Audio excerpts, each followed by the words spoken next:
Chào mọi người, chào các bạn đang xem kênh của mình.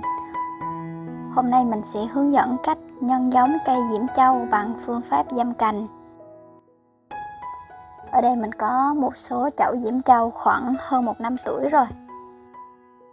Giờ mình sẽ đi cắt một vài cái cành để làm cành dâm nha. Mình cắt những cành này nè. Lựa những cành nào mà để ra hoa như thế này. Mình sẽ cắt một đoạn cỡ 15 đến 20 cm. Hoặc tỉa những cành già cỡ như vậy, thò ra ngoài chậu như vậy nè. Xong rồi, giờ đi giâm cành thôi nào. Đây là một đoạn cành dùng để làm cành dâm.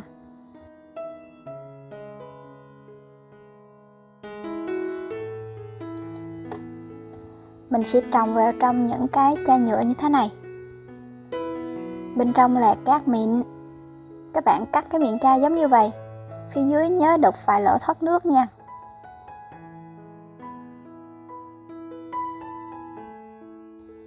Đây là một số đoạn cành mà mình đã cắt bớt lá rồi.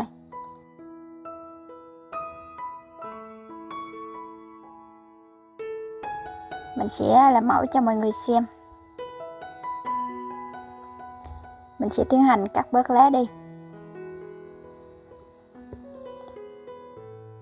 Đang ở có một mình thôi mọi người ơi, nên khúc này là mình vừa cầm điện thoại quay video vừa cắt á.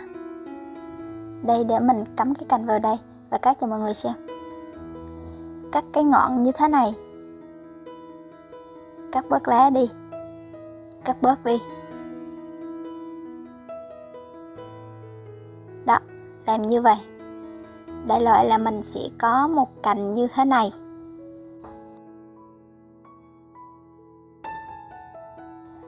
Tương tự, những cành khác cũng cắt giống như vậy. Thành phẩm đây nè. Bây giờ mình sẽ tiến hành trồng vào chai nhựa nha.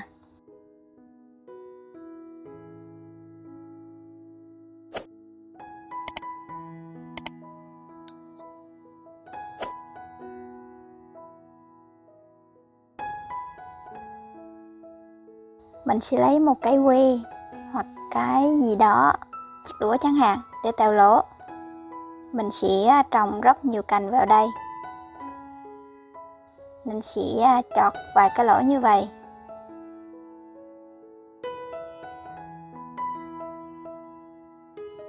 Giờ mình sẽ cắm cái cành vào đây.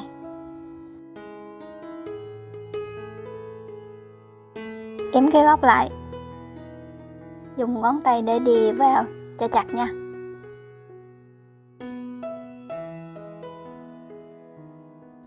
Tiếp tục ghim những cành khác vào.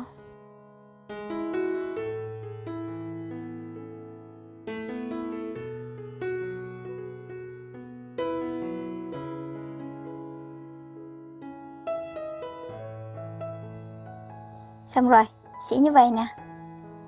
Rồi tưới nước và đậy nắp lại.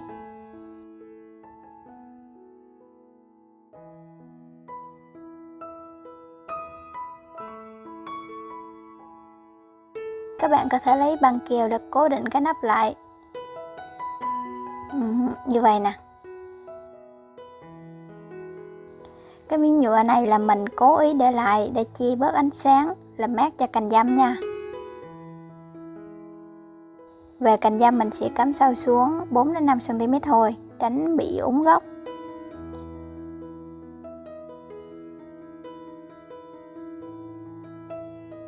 Cái chai như vậy nó tương tự như một cái nhà kính mini. Bên trong bình nhiệt độ duy trì cỡ 20 đến 25 độ C, rất thích hợp cho cành dâm phát triển.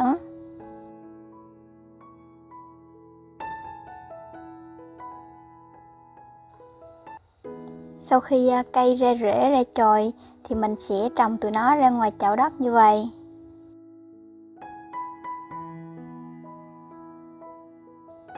Này là cây mình mới vừa trồng, nó chỉ nhỏ xíu như vậy thôi.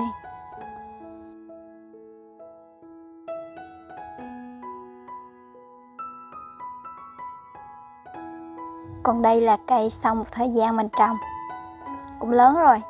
Cái này ra hoa luôn rồi nè. Khi cây lớn hơn thì mình sang qua những cái chậu lớn như thế này. Diễm Châu có khá nhiều màu, hồng nè, đỏ nè, trắng, tím. Ở đây mình có màu hồng nhạt nè, mình cũng có màu hồng đậm hơn nha mọi người.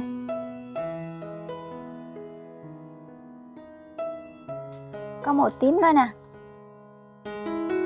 Cái này là màu tím. Màu tím nha mọi người. Một cái màu hồng, một cái màu tím. Đây đây đây. Cái này màu tím nha. Nhưng cái điện thoại mình lại quay ra màu hồng. Chờ chút. Đây. Màu này là màu đúng nha mọi người. Thực ra Diễm Châu cũng dễ trồng á. Mọi người hãy thử cách mình vừa hướng dẫn nha. Chúc mọi người thành công. Hẹn gặp lại trong video tiếp theo. Bye bye.